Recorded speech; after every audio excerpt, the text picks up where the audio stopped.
Hi welcome friends తెలుగు మిత్రులకు స్వాగతం. Welcome to soaring markets, soaring high. ఈరోజు మార్కెట్ సింపుల్గా ఒక 200 పాయింట్ల పైచులకు పెరిగి న్యూ రికార్డ్ సృష్టించింది. So this is only a beginning I believe, and few more new highs are awaited. ఎట్లా అంటే ఇదంతా అమెరికన్ ఫెడ్ ఎఫెక్టే. అమెరికన్ ఫెడ్ ఏంటంటే చాలా అంటే చెప్పాలంటే market has taken its positively. What happened అంటే ఫస్ట్ ఇంట్రెస్ట్ రేట్లు పెంచటం లేదు, ఇంట్రెస్ట్ రేట్ అలాగే ఉంటుంది అని చెప్పింది. అది గొప్ప ఏం కాదు. లాస్ట్ 2-3 టైమ్స్ నుంచి కూడా ఇంట్రెస్ట్ రేట్లు పెంచడం లేదని చెప్పేశారు. Is there anything new? అయితే ఇంకేం చెప్పారంటే ఇంట్రెస్ట్ రేట్లో the time has come for reducing interest rates అని. అంటే ఇంట్రెస్ట్ రేట్లు తగ్గించే టైం వచ్చింది అని. ఎప్పుడు నెక్స్టా అనేది అట్లా ఏం చెప్పలేదు. నెక్స్ట్ నుంచి తగ్గించేస్తామని చెప్పలేదు. ఇంకా ఇంట్రెస్ట్లు తగ్గిస్తాం, ఎందుకంటే ఇంట్రెస్ట్లు చాలా పెంచున్నారు, చాలా భయంకరంగా పెంచారు. ప్రపంచ చరిత్రలోనే యూరప్ అండ్ అమెరికాలో ఇన్ఫ్లేషన్ లెవెల్స్ అంత పైకి వెళ్ళటం చాలా రేరు. ఈ రీసెంట్ 20, 30, 40 ఇయర్స్లో జరగలేదు. లాస్ట్ 30 ఇయర్స్లో లేదు. 10% అండ్ అబోవ్, అమెరికాలో 10% అబోవ్ ఇన్ఫ్లేషన్ రేటు. యూరోప్ అయితే చెప్పక్కర్లేదు, వాళ్ళంతా 1%, 2% వాళ్ళు. ఇండియా లాంటి డెవలపింగ్ కంట్రీస్లో ఉండేది. నాకు తెలుసు బాగా 90స్లో 10%, 12% ఇన్ఫ్లేషన్ రేట్లు. ఆ తర్వాత కొంచెం గ్రాడ్యువల్గా తగ్గినాయి, అంతేగాని ఒకసారి ఏం తగ్గల. 10%, 12% అనేది నార్మల్ థింగ్. అసలు ఇక్కడ కూడా చెప్పాలంటే బ్యాంకులే 10%, 12% ఫిక్స్డ్ డిపాజిట్స్ మీద ఇంట్రెస్ట్ ఇచ్చేవి. యూ కెన్ ఇమాజిన్ ఇన్ఫ్లేషన్ ఎట్లా ఉండేది. పోనీ అది అప్పుడు పాశ్చాత్య దేశాల్లో అంటే అమెరికా, ఇంగ్లాండ్, యూరప్ అట్లా వాళ్ళ దగ్గర అంటే 1%, 2% మనల్ని చూసి నవ్వేవారు. ఓహో ఏంటి ఇన్ఫ్లేషన్ ఏంటి, లోకం ఏంటని. మేము చూడు కూల్గా ఉన్నాం. తర్వాత అక్కడ బ్యాంకుల్లో డిపాజిట్ వేస్తే వాళ్ళు ఏం ఇంట్రెస్ట్ ఇవ్వరు కదా. మనకేమో 6%, 5%, 6% అలా ఇచ్చేవారు ఇంట్రెస్ట్ ఎస్బీ సేవింగ్స్ అకౌంట్స్లో. ఇప్పటికీ 3.5 to 4% ఇస్తూనే ఉన్నారు సేవింగ్స్ మీద. అక్కడ ఫారిన్ కంట్రీస్లో సేవింగ్స్ అకౌంట్స్ మీద ఇంట్రెస్ట్ ఉండదు, ఇంట్రెస్ట్ ఇవ్వరు. బట్ బళ్ళు అవుతాయి, అదే కదా. That is what corona showed. Thanks to corona చాలా లైవ్స్ తీసేసుకుంది. బట్ ఏంటంటే there is some good and there is some bad also. Good aspect ఏంటంటే ఇండియన్ ఎకానమీలో స్ట్రెంగ్త్ వచ్చింది కరోనా తర్వాత. ఎందుకని we proved that we are better placed in facing corona, even though we are highly populated economy. అదే highly populated economy China తట్టుకోలేకపోయింది. But India could with stand thanks to our practices. మనం ఏంటంటే మనం తీసుకునే ఆహారం ఎక్కువ వెజిటేరియన్ ఫుడ్. ఈ వెజిటేరియన్ ఫుడ్ కావటం వల్ల ఇమ్యూనిటీ కొంచెం ఉండటం. నాన్ వెజిటేరియన్ ఫుడ్ తీసుకుంటే ఇమ్యూనిటీ కొద్దిగా గ్యారంటీ లేదు. అదే కదా, that is what happened to western countries and including China. But అదొక రీజన్ అనుకోండి, అది ఒకటే కాదు. వాట్ ఎవర్ ఇట్ ఈస్, మన ఆయుర్వేదం కొంచెం బాగానే ఉంది. అది ఆయుర్వేద చిట్కాలు కూడా పనిచేసినాయని చెప్పాలి. ఇమ్యూనిటీ మనలో ఉందని చెప్పాలి. But what it is, God's grace. We also had casualties but limited. So ఆ తర్వాత నుంచి ఇండియన్ ఎకానమీలో ఒక రకమైనటువంటి స్ట్రెంగ్త్ వచ్చింది, ఊపు వచ్చింది. మిగిలిన దేశాల్లో బూమ్ లాంటి మినీ బూమ్ లాంటి సిచ్యువేషన్ వచ్చింది. కానీ ఇండియాలో వచ్చిన బూము ఎలాంటిదంటే అది సస్టైన్ అవుతున్నది. Still it is getting sustained. 2022లో కొద్దిగా ఇబ్బందిగా కొద్దిగా నార్మల్సీ ఉంది. కానీ బట్ 2021 అందుకుంది. ఆ తర్వాత 22, 23 కొంచెం స్లోగా ఉంది. మళ్ళీ అగైన్ 23, 24 అందుకుంది. సో ఫైనల్లీ నెట్ ఎఫెక్ట్ ఏంటంటే 7,600 రేంజ్ నుంచి మనం 21,000 అండ్ అబోవ్కి వచ్చాము. ఈరోజు మార్కెట్ పెరగటానికి మెయిన్ రీజన్ ఏంటంటే అమెరికన్ ఫెడ్ వాళ్ళు ఏంటంటే ఇంట్రెస్ట్లు ఇంకా తగ్గిస్తామండి అంటున్నారు. ఇంకా తగ్గిస్తామని అంటాం అంటే అర్థం ఏంటంటే ఇన్ఫ్లేషన్ ఈజ్ అవుట్ అవుతున్నది, టైం టు రెడ్యూస్ అంటే ఇంట్రెస్ట్ రేట్లు పెంచుకుంటూ పోవటం, ఒక స్టేజ్లో స్టెబిలైజ్ అవ్వటం, అక్కడి నుంచి ఇంట్రెస్ట్ రేట్లు తగ్గించటం, ఇది ఒక ఎకనామిక్ సైకిల్, ఇట్ హ్యాపెన్స్. ఇప్పుడు స్టెబిలిటీ వచ్చింది, ఇక నుంచి ఇన్ఫ్లేషన్ కంట్రోల్లో ఉంటుంది, తగ్గుతుంది ఇంకా, కాబట్టి మేము ఇంట్రెస్ట్ రేట్లు తగ్గిస్తాం అని చెప్పటం ఇది వరల్డ్ వైడ్. నిన్న అనుకున్నాం కదా, వరల్డ్ వైడ్ దీని ప్రపంచం అంతా ఎదురు చూస్తూ ఉంది. So European markets 1% more than 1% 2% రేంజ్లో పెరిగినాయి. Asian markets almost all Asian markets are good, they are in green except జపాన్కి కొంచెం ఏమో మరి ఇష్యూ. జపాన్కి ఒకటే మన బాగా పెరుగుతూ వచ్చిందిలేండి జపాన్ ఈ మధ్యకాలంలో, పర్వాలేదు. నెక్స్ట్ ఏంటంటే ఇండియన్ ఎకానమీ మనం ఆల్రెడీ పైనే ఉన్నాం, మనమేం ట్రెండ్ ఏం డౌన్ కాదు. సో 20,800 850 900 ఆ రేంజ్ నుంచి ఒక్కసారి చూసారా, నిన్న నేను చూపించాను కదా మీకు, I have already shown you. ఎట్లా అంటే మేక్ ఆర్ బ్రేక్ స్టేజ్లో ఉంది అని అనుకున్నాం కదా, నిఫ్టీ మేక్ ఆర్ బ్రేక్ స్టేజ్లో ఉంది. అది ఆ మేక్ ఆర్ బ్రేక్ స్టేజీ ఏమైందంటే అందుకుంది. చూడండి, look at this, now you are able to see this. ఇక్కడ ఫ్రెష్ సపోర్ట్ చూడండి, న్యూ సపోర్ట్ వచ్చింది.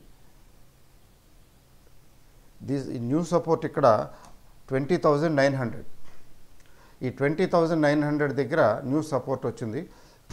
ఇక్కడ నుంచి మళ్ళీ అప్వర్డ్ జర్నీ మొదలైంది, అంటే అయిపోలేదు, ఆగిపోలేదు అని. So game is not over, అది చెప్తున్నది. ఆర్ఎస్ఐ చూడండి, లుక్ ఎట్ దిస్, ఈ రెడ్లో ఉన్నటువంటి ఆర్ఎస్ఐ కింద దీని అర్థం ఏంటంటే ఇప్పుడు 80-81 దగ్గర ఉంది. అంటే దీని అర్థం ఏంటంటే ఈ రెడ్లో ఎంతకాలం కొనసాగితే అంతకాలం చాలా స్ట్రాంగ్గా, అంటే అప్వార్డ్ జర్నీలో ఉంటుంది. ఇప్పుడు అప్వార్డ్ జర్నీ 21,500ని రివైజ్ చేసి ఇంకా ఫర్దర్ కూడా అప్ సైడ్కి రివైజ్ చేయొచ్చు, అలాంటి పాసిబిలిటీ ఉంది.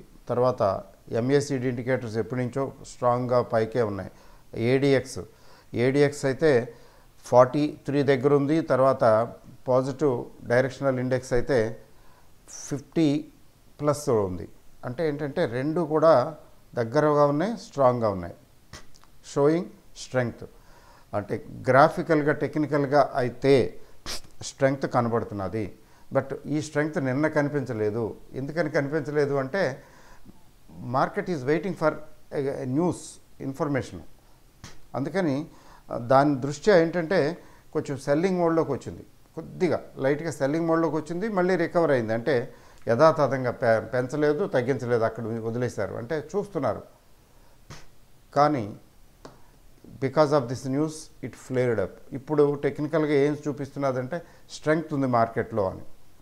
నిన్న లేనిది, నిన్న చూపించిన స్ట్రెంగ్త్ ఈరోజు చూపిస్తున్నది, కనబడుతున్నది. That is share market. అందుకని టెక్నికల్స్ చూసేటప్పుడు జాగ్రత్తగా ఉండాలి.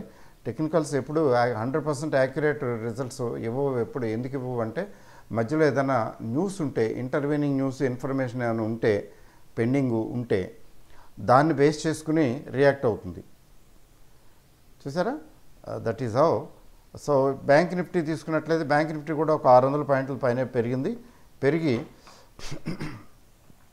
ఇది 47,732 రేంజ్లో క్లోజ్ అయింది కదా.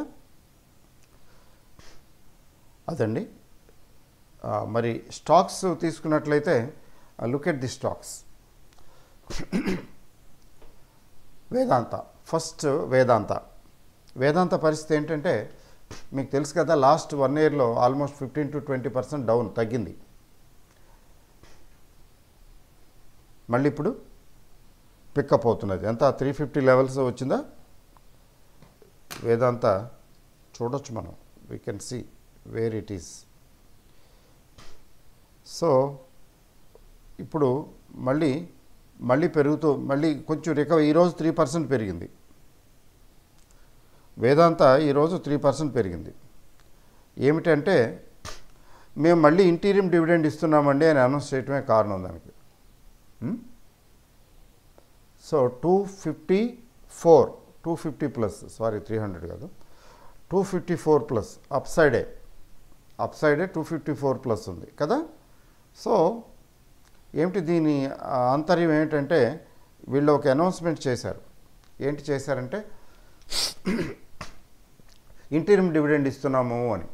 ఇప్పుడు అక్కడ వీళ్ళ హోల్డింగ్, వీళ్ళ సబ్సిడరీ కంపెనీ ఏంటది, మన ఏదండి హిందుస్థాన్ జింక్లో 60% పైనే ఉన్నది, 60% దగ్గరలో ఉంది హోల్డింగ్ కంపెనీ. అంటే హిందుస్థాన్ జింక్ డివిడెండ్ డిక్లేర్ చేసిందంటే వేదాంతకు వస్తుంది కదా అందులో మ్యాక్సిమం 60% దాకా.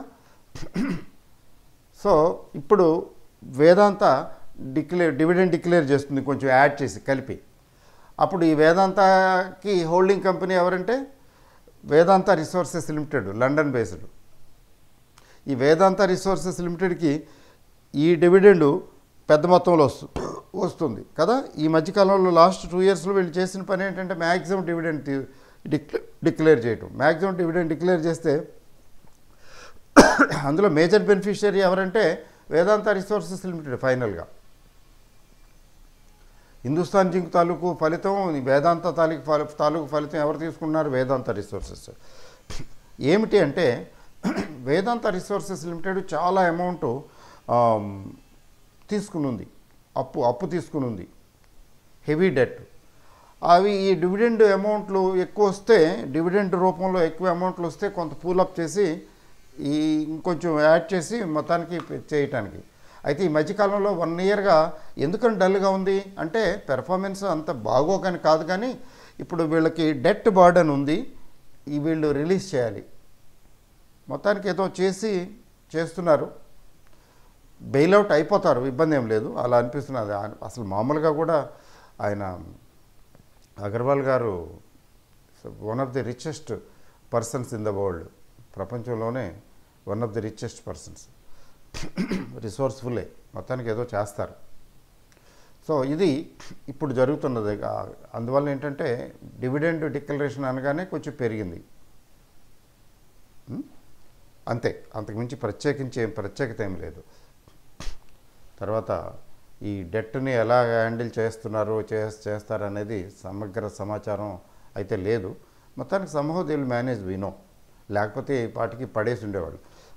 ప్రమోటర్ స్టేక్ వెళ్ళిపోయింది ఈ తాకట్లోకి.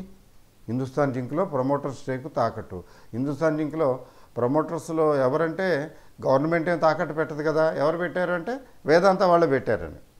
అంటే మొత్తానికి ఇలా రిసోర్సెస్ మనీని మొత్తానికి పూలప్ చేస్తున్నారు పే చేయడానికండి సమ్హౌ.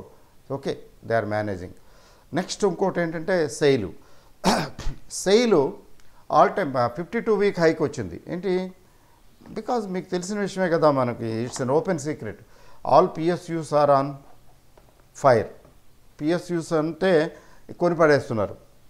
మొత్తానికి ఏమిటి జరుగుతున్నది, ఎట్లా ఉంది ఏంటని చెప్పడం కంటే కూడా పిఎస్యూస్ ఆన్ ఫైర్ అని చెప్పచ్చు. పిఎస్యూ సెయిలు ఇప్పుడు సెయిల్ ఎంత ఉంది అంటే 110 రేంజ్లో ఉంది. ఇది హై ఈరోజు 112.95, 52-వీక్ హై రేంజ్లోకి వచ్చింది. తర్వాత హుడ్కో ఆల్రెడీ మనం డిస్కస్ చేసాం. హుడ్కో గురించి ప్రత్యేకించి చెప్పాల్సింది ఏం లేదు. ఏమిటంటే ఈరోజు 11% పెరిగింది. అయ్యో మీరు కొనుక్కోమని చెప్పుంటే కొనుక్కునే వాళ్ళం కదండి అనకండి దయచేసి, అట్లా చెప్పం కదా, కొనుక్కోమని గప్పుకుని చెప్పం. హుడ్కో 11%, ఎన్బిసిసి ఇది కూడా డిస్కస్ చేసాం, 3% పెరిగింది ఈరోజు. మార్కెట్ వర్గాలు చెప్పడం ఏంటంటే అఫ్కోర్స్ ఐఆర్ఎఫ్సి గురించి కూడా మాట్లాడుకున్నాం. ఐఆర్ఎఫ్సి కూడా 11% పెరిగింది. So Indian railway finance company, హుడ్కో 11% ఈచ్ ఈరోజు పెరిగాయి, అది విశేషం. ఎన్బిసిసి ఇది 3% పెరిగింది. సెయిలు 52 వీక్ హై చెప్పక్కర్లేదు, అవి కూడా 52 వీక్ హైలే. అంటే మిడ్ క్యాప్ స్మాల్ క్యాప్స్ సెలెక్టివ్గా బాగానే ఉన్నాయి, పెరుగుతున్నాయి. ముఖ్యంగా పిఎస్యూస్ బాగా పుంజుకుంటున్నాయని అర్థం. అంటే దీని కంక్లూజన్ ఏంటంటే, the conclusion that we should draw is simply PSU స్టాక్స్కి మహర్దశ వచ్చింది, పిఎస్సి స్టాక్స్కి మంచి ఇది వచ్చింది. కాబట్టి పిఎస్సి స్టాక్స్ ఉన్నవాళ్ళు కొంచెం అదృష్టవంతులే. అంతేకాదు హోల్డ్ చేసుకోవచ్చు అని చెప్పడం, అదృష్టవంతులు అని చెప్తే సరిపోదు, హోల్డ్ చేసుకోవచ్చు అంటే ఇంకా పెరగడానికి స్కోప్ ఉంది అని. ఇప్పుడు చూడండి, ఫర్ ఎగ్జాంపుల్ ఐఆర్సిటీసీ ఇంకా ఎక్స్పాండ్ చేస్తుందట. తన క్యాటరింగ్ యాక్టివిటీ రైల్వేలకు మాత్రమే పరిమితం కాదు, ఇంకా we want to go beyond అని. అది రోజు కొద్ది కొద్దిగా పెరుగుతున్నది గమనించారా? అలా పెరుగుతూ మధ్యలో ఎప్పుడో స్పర్ట్ అవుతుంది. ఆ స్పర్ట్ అయినప్పుడు ఇంకొంచెం స్పీడ్ అందుకుంటుంది.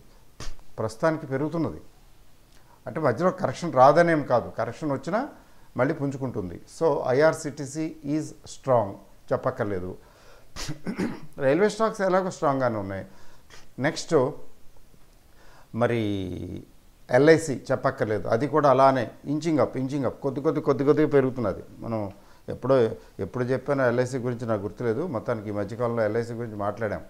సో అక్కడి నుంచి అలా పెరుగుతూనే ఉంది. అంటే ఏంటంటే things are moving in right direction for PSU stocks. కాబట్టి పిఎస్యు స్టాక్స్ ఉంటే పిఎస్యు స్టాక్స్ ఉంటే బాగుండే అవకాశం ఉంది, ఇంకా ఇంప్రూవ్మెంట్ వచ్చే అవకాశం ఉంది. అది ఈనాటి సమాచారం. కాబట్టి మార్కెట్ ఇక్కడి నుంచి ఫర్దర్ పెరగడానికి అవకాశం ఉందని మార్కెట్ విశ్లేషకుల అంచనా. అంటే నాకైతే ఇట్లా పెరగటం మొదలు పెడితే 21,500 600 కూడా క్రాస్ అయ్యి ఇంకా పైకి వెళ్ళొచ్చు.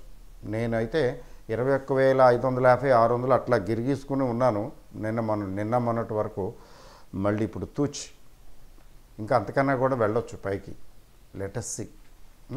మధ్యలో ఏమీ హర్డిల్స్ ఏమి లేకపోతే ఓకే, ఆల్ ద బెస్ట్. తర్వాత మిడ్ క్యాప్ స్మాల్ క్యాప్ కూడా ఇంకా ఫర్దర్ గ్రోత్ వచ్చే అవకాశం కనబడుతూ ఉన్నది. ఓకే అండి, all the best, good night, thank you very much. We are in a boom market and we should celebrate, we should enjoy this.